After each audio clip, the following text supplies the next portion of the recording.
খুলনাতে সর্বশেষ যে আমি প্রোগ্রাম করে গেলাম, সেখানে কয়েকশো হিন্দু ভাই আসছে আমাদের আলোচনা শুনতে, আলহামদুলিল্লাহ। অনেক বৌদ্ধরা আসে, অনেক খ্রিস্টানরা আসে। এবার সফরেও অনেক হিন্দু ভাইরা আমার সাথে দেখা করেছে, তারা বলেছে হুজুর আমরা আপনার আলোচনা শুনি, আলহামদুলিল্লাহ বলেন। So it's our responsibility to present our religion to our non-Muslim brothers and sisters. আমাদের অমুসলিম ভাই বোনদের কাছে ইসলামের সৌন্দর্য তুলে ধরা এটা আমাদের দায়িত্ব। We all are the ambassador of Islam. আমরা প্রত্যেকে দায়িত্বশীল, আমরা প্রত্যেকে এক একজন ইসলামের অ্যাম্বাসেডর, আলহামদুলিল্লাহ বলেন।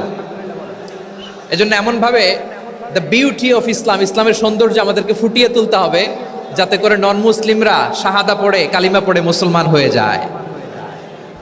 অনেক নন মুসলিম ভাই বোন আমাদের হাতে শাহাদা পড়ে, কালিমা পড়ে মুসলমান হয়েছে, অনেক। সো আমরা যেন ইসলামের বিউটিটাকে তুলে ধরতে পারি এবং এই যে সম্প্রীতি, এটাকে যেন আমরা অটুট রাখতে পারি। আদতে আদতে বাংলাদেশের ইতিহাস বলে আমাদের দেশে কোনো দাঙ্গা নাই, আছে? লালমনিরহাটের ভাইয়ের আওয়াজ করে বলেন, আমাদের দেশে হিন্দু মুসলিম দাঙ্গা আছে? আমরা ভাই ভাই, আওয়াজ করে বলুন তো, আমরা কি ভাই ভাই? কিন্তু কিছু দুষ্ট লোক আছে, তারা আমাদের সম্পর্কের মধ্যে ফাটল ধরাতে চায়, ঠিক কিনা বলেন? মাঝে মাঝে ঝগড়া লাগাতে চায়। দেখবেন পত্রপত্রিকায় দেখা যায় বিভিন্ন ধর্মীয় উপাসনালয়গুলোতে হামলা চালানো হয়, এগুলো রাজনৈতিক উদ্দেশ্য প্রণোদিত, এগুলোর সাথে ইসলামের কোনো সম্পর্ক নাই।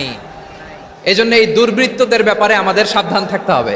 আমরা সবসময় যেমনি ঐক্যবদ্ধ, ইউনাইটেড, আমরা যদি এরকম ইউনাইটেড থাকি, এই সমস্ত দুর্বৃত্তদের কালো হাত ভেঙে দিতে আমাদের 1 ঘন্টাও লাগবে না। চিল্লায় বলো ঠিক কিনা?